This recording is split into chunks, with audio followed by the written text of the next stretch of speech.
Bonjour à toutes et à tous, je suis ravie de vous retrouver pour cette nouvelle vidéo. J'espère que vous allez bien parce que ça souffle et ça souffle fort. Un peu à l'image de la météo en ce moment et de la tempête qui est en train de balayer l'ouest de la France. Eh bien, ce vent de renouveau dont on parle déjà depuis plusieurs semaines, vraiment depuis le début 2026, eh bien, continue de souffler pour nous emmener dans la direction juste, dans cette percée nouvelle de notre destinée. On est actuellement en plein recalibrage, restructuration. On est en pleine synchronisation aussi de notre structure d'être vis-à-vis de notre environnement, vis-à-vis de l'univers, vis-à-vis de ce tout auquel on appartient. Donc, c'est des choses qui sont à la fois extrêmement fines, précises et en même temps qui ont d'énormes impacts dans notre manière de nous voir dans le monde et de voir le monde. Donc ça a vraiment plein de facettes différentes et c'est pour ça que ce temps qui parfois pour une partie de nous peut paraître très long, avec un peu comme si on regardait l'horloge annonçant la récréation, eh bien on a l'impression que ça ne va jamais arriver. Ou alors de se dire, en fait, il y a cet agacement, finalement, c'est pas moi le problème, c'est plutôt l'horloge, donc je vais accélérer le temps. Et finalement, cette volonté d'accélérer le temps met une pression intérieure qui peut être psychologique ou physique. En ce moment, on est aussi mis face à ce constat que par rapport au chemin qu'on a fait, eh bien, on a pu s'éveiller au niveau de notre conscience, au niveau de cette compréhension de notre être, et parfois laisser le corps de côté. Quand il y a ce décalage-là, en ce moment, si vous voulez pousser la puissance à aller concrétiser ce qui est important pour vous, tout en continuant de négliger le corps, donc ça peut être en ne respectant pas vos besoins de sommeil, ou en ayant des substances qui viennent l'encrasser, ou en ne faisant pas assez d'activité physique, parce que c'est ce qui permet aussi de mettre une dynamique naturelle dans le corps, et bien là, le corps, il rappelle à l'ordre. Et il rappelle à l'ordre de manière plus ou moins forte. Là, j'ai eu des témoignages sur les derniers jours où clairement les corps ont été plutôt violents, comme si c'était un coup près qui disait mais maintenant stop, arrête de t'éparpiller, n'aie pas peur de passer à côté de quelque chose. Si tu veux matérialiser ce qui est important pour toi et ce qu'il y a dans tes pensées, dans ton être, il faut que moi, le réceptacle de tout ça, le corps, puisse être à la hauteur de tout ça. Donc j'ai besoin que là, tu viennes faire la maintenance de ce corps. En parallèle, il y a aussi des personnes qui ont entretenu leur corps de bien des manières, avec une alimentation plus saine, avec justement un respect de son rythme du sommeil, des activités physiques dans lesquelles on sent qu'il y a un mouvement qui se pose, mais que dans la structure de pensée, dans les croyances, dans la manière de voir le monde, il y a des choses qui là sont devenues trop rigides ou viennent enfermer, étouffer ce nouvel élan de vie.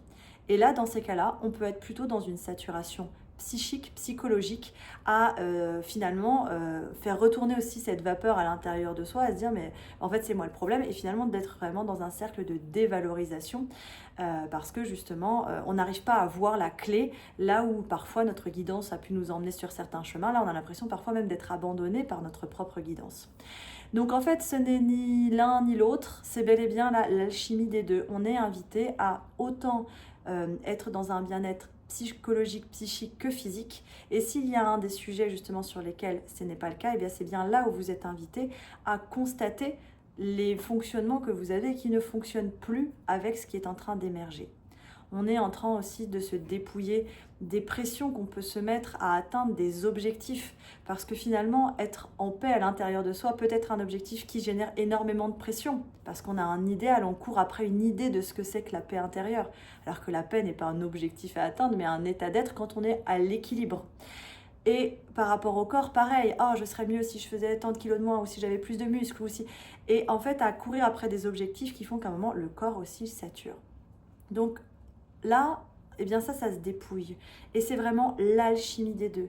Encore une fois, ça ne veut pas dire qu'on ne peut pas se fixer d'objectifs à atteindre, mais ces objectifs doivent être en corrélation avec le constat de qui nous sommes, et surtout, est-ce que ça nous fait réellement du bien ? Et donc, on va percer parfois le voile de certaines pensées qui viennent nous ankyloser, de certaines croyances qui viennent nous alourdir, pour voir les mécanismes qui se jouent derrière et voir si ces mécanismes et ce scénario qui est enclenché est encore viable aujourd'hui. Ça, pourquoi ça s'affine ? Parce que, comme évoqué là depuis déjà quelques semaines, nous sommes dans un passage charnière dans cette phase de renaissance au niveau de l'humanité, j'ai même envie de dire au niveau de l'univers. Et c'est pas pompeux, c'est pas trop grand, c'est vraiment la conscience de ce grand tout qui est en train de se renouveler. Et nous, on le vit aussi à notre échelle parce que nous faisons simplement partie de ce grand tout. Et donc, ce qui se passe actuellement, c'est qu'on voit bien que les choses se révèlent au-delà des apparences. Et ce n'est pas uniquement dans la relation à l'autre, c'est de prendre conscience que ce tout vient nous parler à nous, vient nous parler de nous et vient en même temps nous ouvrir des perspectives qu'on ne voit pas quand on pense que nous sommes le centre de l'univers. Donc c'est extrêmement intéressant d'être dans une période à la fois de contemplation, de constat, d'action proportionnée au niveau d'énergie dans lequel on est, et il n'y a pas encore une fois de petites actions, pour pouvoir voir en fait les conséquences de nos actes à des échelles, on va dire, viables et sécurisées. Ça ne veut pas dire que vous allez restreindre vos élans d'envie d'avancer, mais peut-être que dans la forme, eh bien, encore une fois, il y a des choses qui vont changer. Dans ce qui est en train de se passer, là, je vais repasser brièvement là, sur les événements, on va dire, dans le ciel, sur cette fin février et début mars, qui viennent vraiment appuyer ce changement de cap.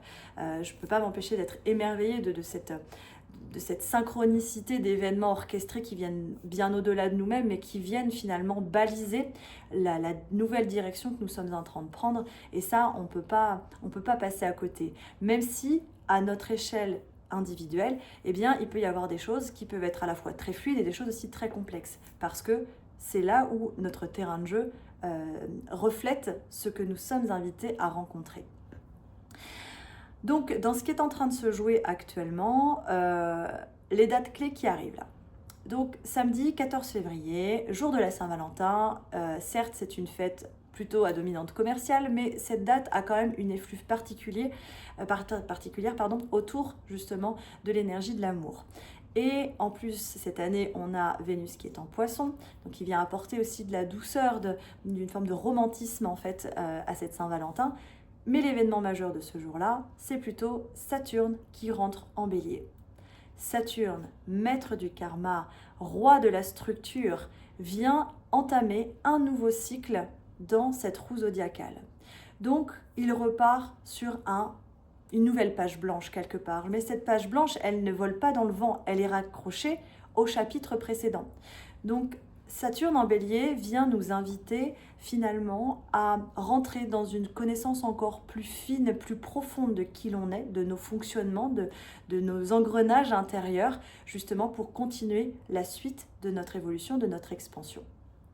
Donc là, il va y avoir effectivement une nouvelle dent dans l'engrenage qui est en train de se mettre en place plus globalement avec ce Saturne qui rentre en Bélier.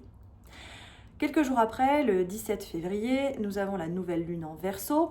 Donc le Verseau, signe de la liberté, c'est un signe d'indépendance, c'est un signe d'air. Eh bien, se couple ce jour-là une éclipse solaire et le nouvel an chinois placé sous le signe du cheval de feu. Cette journée, elle est très intéressante et on peut voir qu'il y a différents plans. Donc il y a cette nouvelle lune, donc nouvelle lune égale nouveau chapitre, avec ce Verseau qui est aussi en reliance avec l'ère du Verseau que nous continuons d'infuser au plus profond de nos cellules comme un nouveau terrain de jeu, d'où les mécanismes qui sont en train de changer, d'où les mécanismes qui ne peuvent plus être cohérents dans cette nouvelle partie de jeu, puisque ces mécanismes ont pu être enclenchés dans l'ère précédente, dans l'ère du Poisson dans laquelle nous avons grandi. Et aujourd'hui, elles se démantèlent naturellement, comme si, à une époque, on utilisait tel matériau un exemple pour les roues, par exemple, on utilisait des roues en bois, et bien aujourd'hui on utilise du caoutchouc. On a changé de matériaux parce que les moyens ont changé, parce que la vie a évolué et du coup on a utilisé d'autres matériaux. Qui dit que dans les prochains mois, prochaines années, nous n'utiliserons pas d'autres matériaux suite à l'évolution globale de notre mode de vie. Et bien là c'est un peu la même chose. Donc on se démantèle de ces vieilles structures aussi grâce au vent nouveau de cette ère du Verseau. Donc cette nouvelle lune, l'éclipse du soleil, qui vient justement faire une perfusion lumineuse pour venir cibler ces choses-là, au-delà de nos pensées, au-delà de nos compréhensions, mais vraiment il y a une contraction de l'énergie à ce moment-là, c'est ce qui fait que les éclipses sont toujours des moments très particuliers, et cette éclipse d'ailleurs ouvre la saison des éclipses pour cette année 2026. Et le nouvel an, donc certes, on est déjà en train de parler de l'arrivée de cette énergie du cheval de feu, donc le cheval qui est à la fois le symbole de la liberté et en même temps de la fougue, d'une forme de puissance, et ce feu qui peut être associé au feu créateur, au feu de vie. Mais dans les deux cas, un cheval qui est cambré, qui part dans tous les sens, peut s'échapper et peut créer un accident ou peut nous faire tomber. Et ce feu, s'il n'est pas maîtrisé, peut ravager, peut détruire, peut brûler en fait. Donc, encore une fois, on peut y voir plein de bon augure, et ça peut être le cas, mais n'oublions pas que nous restons maîtres, maîtresses de cet équilibre par rapport à qui nous sommes et au chemin qu'on entreprend. Et avant de passer par ce cheval, on est encore dans les dernières heures de l'ère, de cette année d'astrologie chinoise placée sous le serpent. Le serpent qui est à la fois un symbole de la vitalité, d'une énergie profonde, de l'énergie sexuelle aussi, mais aussi roi de la mue. Et donc dans ces dernières heures, finalement, dans cette ère du poisson, on peut sentir que cette mue, elle récure en profondeur. Elle nous invite dans ces bas-fonds à aller voir en fait les petites choses où on arrive dans les finitions en fait de cette transformation. 20 février, quelques jours après, eh bien qu'est-ce qu'on a? On a une conjonction de Neptune et de Saturne au degré 0 du Bélier. Donc là, la symbolique, elle est assez forte aussi, c'est-à-dire que ces deux planètes qui jusque-là et dernièrement étaient un peu en confrontation, Saturne, la structure, Neptune, la vision. Et là, c'est comme si les deux finalement se mettaient côte à côte sur la ligne de départ et se disaient, on va plus être concurrents, mais on va avancer ensemble pour construire la suite. Ça va changer beaucoup de choses. Et ça, c'est la réflexion aussi qui est derrière, c'est l'information qui est derrière la réflexion de prenez votre temps dans vos actions, parce que justement, vu qu'il va y avoir un nouveau mariage entre structure et vision, là où avant on avait une vision et on se disait dans le monde actuel, pour que je mette cette vision, que je la crée, que je la mette au monde, il va falloir que je passe par tel fonctionnement, parce que dans la société dans laquelle on vit aujourd'hui, en 2026, ça se passe comme ça. Et bien là, il y a quelque chose qui va changer, comme si cette vision va avoir l'espace de naître et que la structure va s'adapter à ça. Comment ça va se passer? Ça peut prendre plein de formes et de visages, un peu parfois de l'ordre du miracle. Il faudra le vivre pour vraiment le constater par soi-même et comprendre que justement, on n'a plus forcément à construire les choses en fonction d'eux, mais plutôt de venir nourrir cette graine qui germe, de la laisser fleurir et qui dans le contexte va trouver sa place. Donc ça réinvite à une réinvention justement de tout un système de croyances qui fait vraiment partie de nos fondamentaux. Donc c'est pour ça que ce sont des changements qui sont colossaux et qui mettent du temps et qui vont aussi s'intégrer comme étant une nouvelle manière de fonctionner à travers les expériences qu'on va vivre là dans les prochaines semaines, prochains mois. Le 28 février, on continue dans ce mois de février qui n'est pas terminé, eh bien il va y avoir ce qu'on adore, parce que quand on le dit, c'est qu'en général c'est de bon augure, un alignement de planètes, quand les planètes s'alignent. Et là, on a donc Mercure, Vénus, Mars, Jupiter, Saturne et Neptune qui s'alignent justement dans le ciel, un peu comme si c'était, on lance les pleins phares et on peut y aller. Donc il y a cette poussée qui se passe. Là, ce qu'on me montre, c'est un peu l'avion qui est prêt à décoller, et donc on a les lumières qui vont border la piste de décollage qui s'allument pour lui dire, en fait, c'est dans cette direction que tu dois aller. Cette direction ne va pas forcément être mentalisée tout de suite, mais elle va se passer dans la reconfiguration, dans ce fameux recalibrage qu'on est en train de vivre, pour que justement les choses s'orientent vers cette nouvelle percée de destinée dont je parlais justement, et qui est en train de se mettre en place. Donc oui, là on peut vivre des choses qui sont complexes, physiquement, psychologiquement, dans nos ressentis, vibratoirement, parce que tous ces recalibrages sont nécessaires pour que, au moment de ce décollage, ce soit fluide. Avant de commencer cette vidéo, j'avais la phrase de armement des toboggans. Quand on prend l'avion, avant, ce qu'on ne voit pas en fait, avant de monter dans l'avion et d'attacher notre ceinture et de décoller, c'est qu'un avion, il y a tout un ensemble de checks avant qu'il reparte en vol. Et à certains moments, il est même immobilisé pendant plusieurs semaines, plusieurs mois pour faire de la maintenance globale de l'appareil, un peu comme les révisions qu'on fait avec la voiture. Et effectivement, quand on est passager de ces avions, on ne voit que le discours des stewards ou de l'hôtesse de l'air, quelques informations du pilote, mais on ne voit pas finalement tout ce que le pilote vérifie avant, on ne voit pas tout ce que l'équipage fait. Et armement des toboggans, c'est une mesure de sécurité au cas où, et on nous le dit quand même. Donc c'est comme s'il y avait quelque chose où on se dit, en fait là je vais même pas passer par exemple au-dessus de la mer, où il n'y a pas de crash possible, ça n'a pas de sens. Mais en même temps c'est là, au cas où, comme pour conforter que en fait tout va bien, tout est en règle pour pouvoir décoller. Et donc ensuite on a la validation de la tour de contrôle qui a une vision plus globale et du trafic aérien pour pouvoir partir. La symbolique de tout ça, c'est que dans ce qu'on est en train de vivre, eh bien la tour de contrôle, c'est un peu notre nous supérieur qui est en connexion avec un petit peu tout ce qui se passe, qui voit que il y a ces balais de différents vols qui peuvent être finalement représentés comme les autres ou des contextes extérieurs, et que pour que notre décollage se passe bien, ça va se faire en configuration avec tous ces éléments. Et finalement, nous, on a juste à s'asseoir dans cet avion et à faire confiance que la direction qui est prise est celle de la destination qu'on s'est choisie au moment où on a pris notre billet, c'est-à-dire au moment où finalement on est venu s'incarner ici. Donc ça invite à un renforcement encore plus profond de notre confiance et dans notre foi, dans tous ces choix que nous faisons au quotidien, et à la fois dans les choix que nous faisons là, entre nos mains, dans l'ici et maintenant, et des choix qui ont un impact plus décisif sur la suite de notre avenir. Donc c'est là aussi où il peut y avoir une grande pression.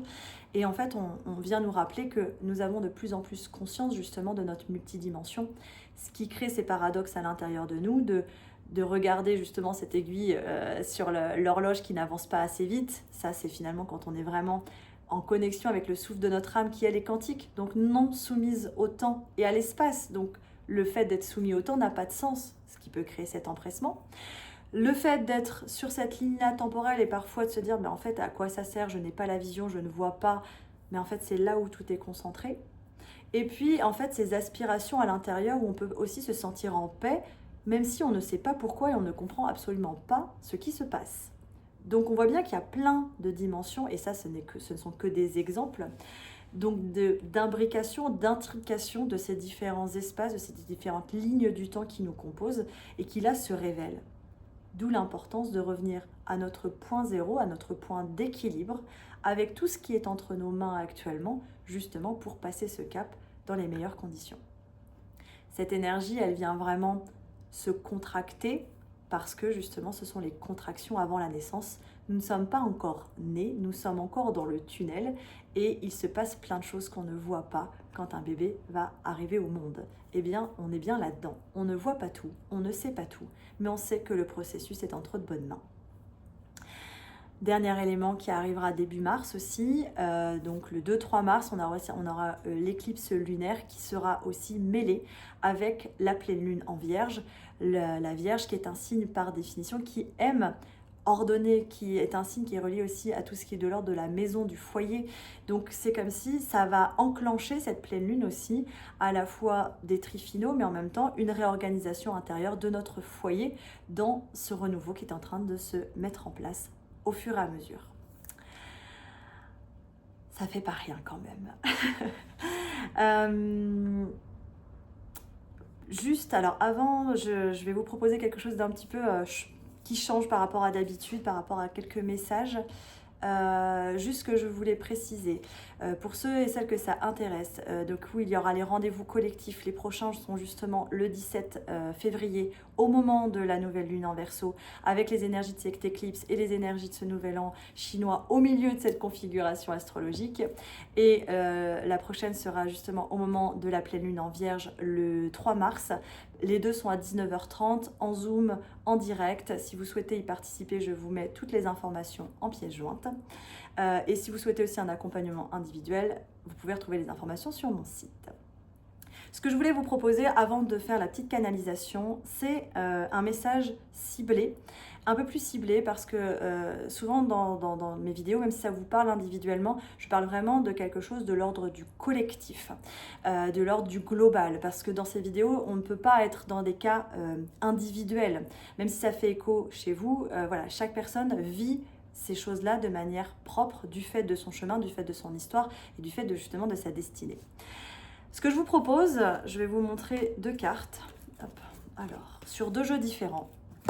Celle-ci que je ne regarde pas. Alors, hop là. Donc, il y a cette première carte. Hop, je vous montre juste le derrière, qui est issu de ce jeu, à savoir l'oracle des énergies de l'univers. Et cette carte-ci, que je ne vous montre pas non plus, qui est issue de l'oracle des rebelles sacrés.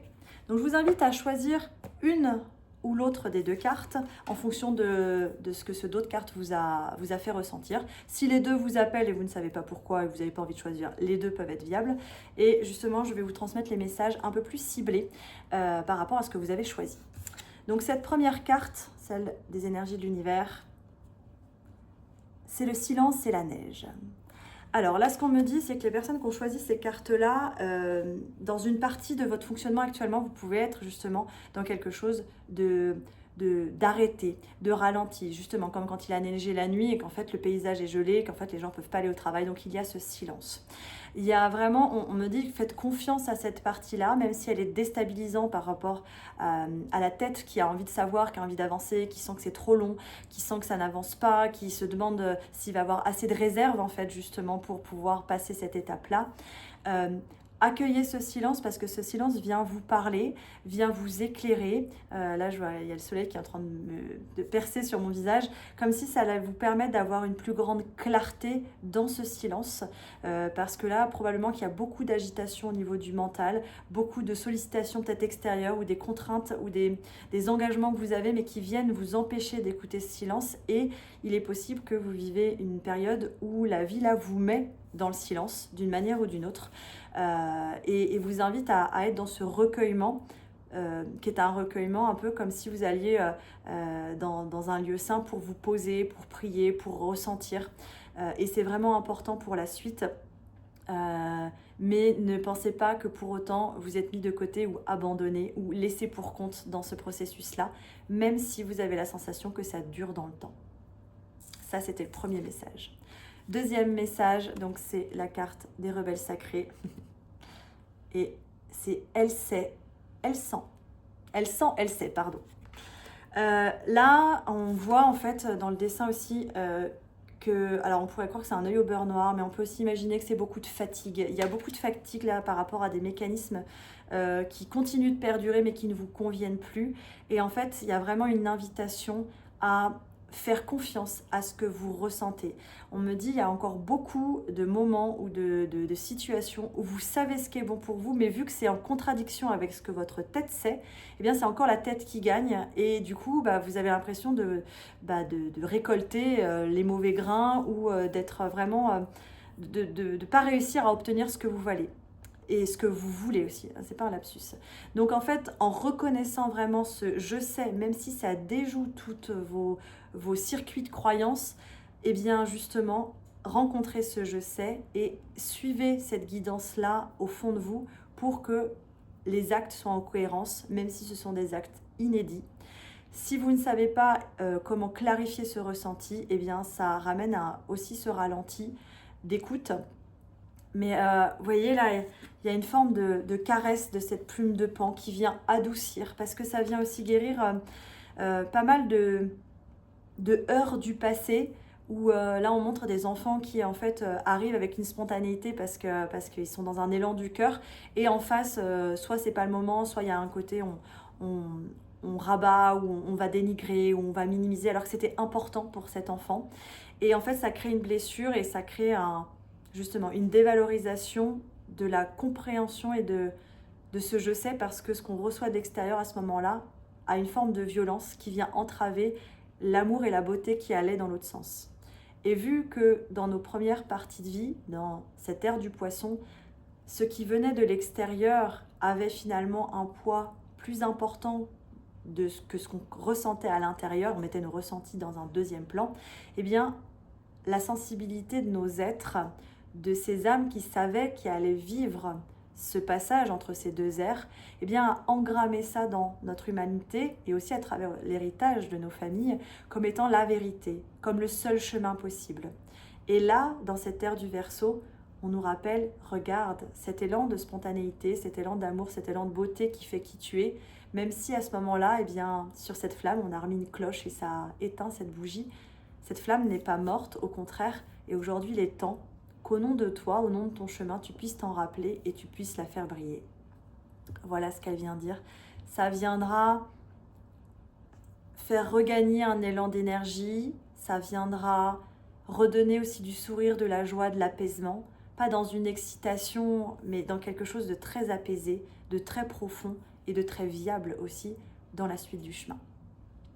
Je suis Amandine Bouvier, je suis canal, médium, je vous accompagne dans ces passages justement si pointus, si fins et en même temps si beaux, de rappel à soi, de révélation et aussi d'ouverture des voiles pour la suite de ce chemin qu'on attend tous et en même temps qui nous appelle depuis qu'on est venu ici.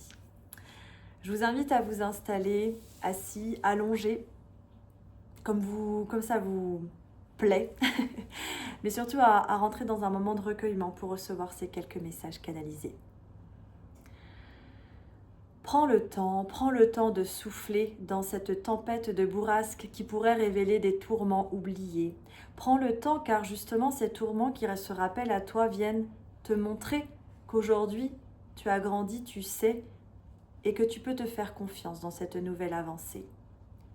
Retour au point zéro, où la gravité justement n'est pas un problème car elle devient légère et elle te permet de prendre de haut des sujets que tu ne voyais pas autrefois.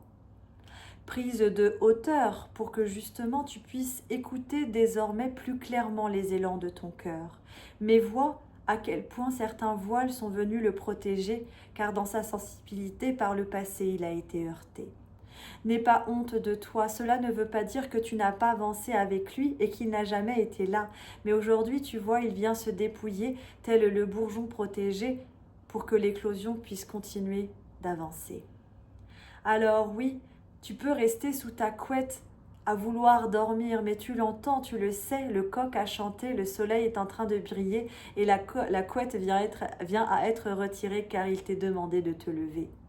Tu peux encore être entre deux, à croire que dans ce voile d'illusion, tu te sens bien, car par le passé, c'était des moments de respiration qui te permettaient de voir et de croire en un avenir heureux. Mais aujourd'hui, nous te le disons, cet avenir est en train d'émerger, et si tu restes sous ta couette d'illusion, tu ne pourras pas l'embrasser. Alors, ne vois pas ces bourrasques comme des éléments qui viennent te faire dévier, mais au contraire, c'est ceux qui viennent te rappeler que tu n'as jamais oublié, que l'espoir t'a toujours guidé et qu'aujourd'hui, il te ramène à une source sacrée. Alors laisse-toi être déstabilisé pour que ces croyances qui avaient forgé ta vérité viennent s'assouplir et parfois te faire reconsidérer des choses pour qu'à nouveau tu puisses respirer. N'aie pas peur de cela et fais appel à ta sagesse bienveillante qui ne t'a jamais quitté, car aujourd'hui, elle a toute sa place pour venir te susurrer des mots qui vont venir te faire te sentir en sécurité dans ce chaos orchestré annonçant une nouvelle arrivée. Respire. Je vous laisse infuser toutes ces informations. Je vais reprendre juste une carte de chacun des jeux. Après la neige et le silence, la montagne et la clarté, on voit cette femme qui est en train de dormir. Elle n'est pas sous sa couette, elle est sous sa couette. Dans l'image que j'avais, c'était vraiment l'enfant qui est vraiment dessous parce qu'il a peur et qu'en fait ça va le protéger dans son univers. Là, cette femme, elle dort apaisée dans cet espace de clarté en haut des sommets où la lumière est en train de percer. C'est bien la suite. Et sur l'autre jeu, hop là. Faites confiance. Après le elle sent, elle sait, ce qui est déjà avec vous. C'est le nom de cette carte. Quand vous reconnaissez ce que vous ressentez, vous faites confiance à ce qui est déjà à l'intérieur de vous. Donc ce que vous n'avez ni à aller chercher, ni à aller prouver, ni à construire, c'est déjà là. Et ça, c'est déjà une révélation en soi. Je vous souhaite une belle intégration de tout ça, un beau passage sur ce mois de février, en espérant vous retrouver tout bientôt. Prenez soin de vous. Je vous embrasse.